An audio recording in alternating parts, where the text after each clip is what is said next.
In the Wild West, the most feared weapon wasn't a gun, it was a rope. Justice didn't hide behind courtroom doors, it climbed the gallows center stage. Crowds roared, children perched on fences, and the condemned swayed before thousands, because death wasn't just a sentence, it was a spectacle. A morning like no other. Dawn breaks across a sleepy western town. The horizon glows a faint dusty orange. The street is packed, not for a parade or a festival, but for a hanging. Women clutch parasols, children sit on their fathers' shoulders, men pass flasks beneath weathered coats. There's laughter, there's silence, there's tension. A scaffold stands in the town square like a wooden monument to judgment. A rope dangles above it, taut, prepared. At the center of the stage, a man, shaking, sweating, sometimes crying. Sometimes he cursed the crowd with his final breath. This wasn't justice hidden in courtrooms. It was justice turned into a spectacle, a public hanging, raw, exposed, and meant to be seen. The culture of frontier death. The American Wild West was a land of expansion and of lawlessness. In this unpredictable wilderness, courts were scarce, prisons rarer, and patience even rarer. So, what did society do? It created a spectacle. Public hanging became the ultimate punishment, the ultimate warning, the ultimate community event. "This is what happens when you break the law," the rope whispered. "Watch, remember, behave." It wasn't just about killing a man. It was about turning his death into a message. This isn't your typical history lesson. This is the untold truth of one of the West's most horrifying practices. The ritual. How a simple noose became a tool of calculated suffering. The crowd, why thousands gathered, and what they came to see. The politics, how race, law, and power twisted the rope tighter. The final breath, how it all ended, and why its ghost still haunts us. Are you ready? Because what you're about to witness, it isn't just history, it's a reckoning. The ritual, rope, wood, and a measured drop. A tool turned into a weapon. The noose wasn't improvised. It was engineered. Length, thickness, drop height. Every inch mattered. In frontier towns, hangings followed two main methods: the short drop. The condemned was simply pushed or yanked from a ledge. Death came slowly, by strangulation, limbs kicked, eyes bulged, tongues swelled. It could take 10 to 20 minutes. The crowd watched every second. The long drop, invented to be more humane, this method calculated the fall based on a person's weight. The goal? Snap the neck instantly, but a miscalculation could result in decapitation, like with Tom Blackjack Ketchum. In 1901, his drop was too long. His body fell. His head didn't stay attached. Newspapers were horrified. The crowd, they screamed. A choreographed death. This wasn't just punishment. It was a performance. The prisoner was led up in shackles. A final statement was allowed, sometimes a curse, sometimes a prayer. The noose was placed, sometimes with a hood. The lever pulled.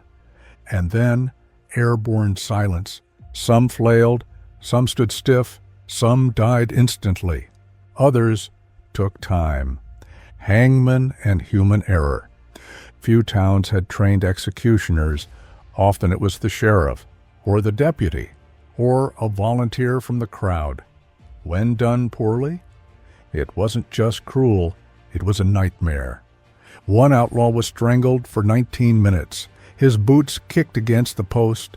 Another's windpipe was crushed instead of snapped. He wheezed until he bled from his nose. There was no dignity in these deaths, only calculation or chaos. Are you starting to see just how brutal public hanging really was? If this is surprising or disturbing, let us know in the comments. And if you're drawn to the darker corners of history, subscribe. There's more to uncover than textbooks ever dared mention. Now, let's talk about the people who watched. The crowd, when death became a spectacle, a party, or a punishment. To us, a hanging is a horror, but to them, it was a holiday. Crowds arrived hours early, picnic baskets, bottled whiskey. Local vendors sold snacks. Some towns treated executions like parades. Children reenacted hangings with toys. People climbed trees and rooftops for better views. Newspapers advertised hangings as public events. Postcards were sold with images of dangling bodies. This wasn't fringe behavior. It was culture. Why they watched. Some watched to feel safer. Others came for vengeance. Many came for entertainment. A man might spit at the crowd. He might cry. He might defy God. Whatever happened, people wanted to see it. And afterward, some would climb the gallows to touch the rope. Others cut pieces of the noose as souvenirs. One man wore it on a necklace. There was no shame, only spectacle, mob rule, and lynch law. Not all hangings were official. In many cases, there was no trial. A mob would drag a man from jail. The accused might have been guilty. He could have just been in the wrong place, or his only fault was being black.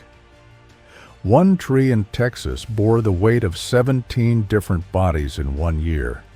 The line between justice and vengeance blurred beyond recognition. The politics, rope, race, and the rule of law. The rope is a tool of power. Few embodied rope justice like Judge Isaac Parker, Fort Smith's hanging judge. Over 20 years, he sentenced 160 men to death. His gallows could hang 6 at a time. To some, he was order personified. To others, a tyrant. The object of punishment, Parker said, is to protect society. But critics saw showmanship, and for many, order looked a lot like oppression, lynching, terror in the open. Beyond the courts, the rope served darker masters. Between 1880 and 1930, over 4,000 black Americans were lynched, many in front of cheering crowds. Some crimes were real, many were fabricated, a glance, a rumor, a business rivalry. That was all it took. These weren't secret murders. These were spectacles. Entire towns attended. Photos were printed as postcards. Children smiled beneath swinging corpses. The law's silence. Officials often looked away. Juries refused to convict. Politicians stayed quiet. The rope, once a tool of the state, had become a symbol of control, not justice, not law, but fear. The last breath, how the rope finally snapped. The end of the rope. Owensboro, Kentucky, 1936.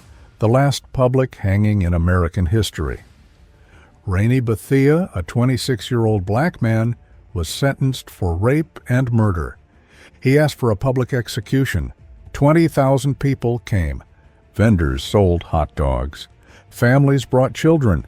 A female sheriff oversaw the hanging. It was chaos. When the trap fell, cameras flashed. The crowd gasped. And the nation? It recoiled. The national reaction, newspapers called it a disgrace, a national embarrassment, a carnival of death, the end of the public gallows. Kentucky banned public executions the same year. Other states followed. The rope wasn't gone, but it was moved inside. The spectacle? Over. Did it really die? Not entirely, because punishment didn't vanish. It evolved. Today we watch trials like TV dramas. We replay violent arrests online. We ruin reputations with tweets. The rope became digital. But the crowd? It never left. Public hanging wasn't just about killing. It was about control. performance, spectacle, and most of all, it was a mirror showing not who the condemned were, but who are we. And the truth? Sometimes we stared too long and liked what we saw. If this story stirred something in you, anger, sadness, or reflection, leave a comment below.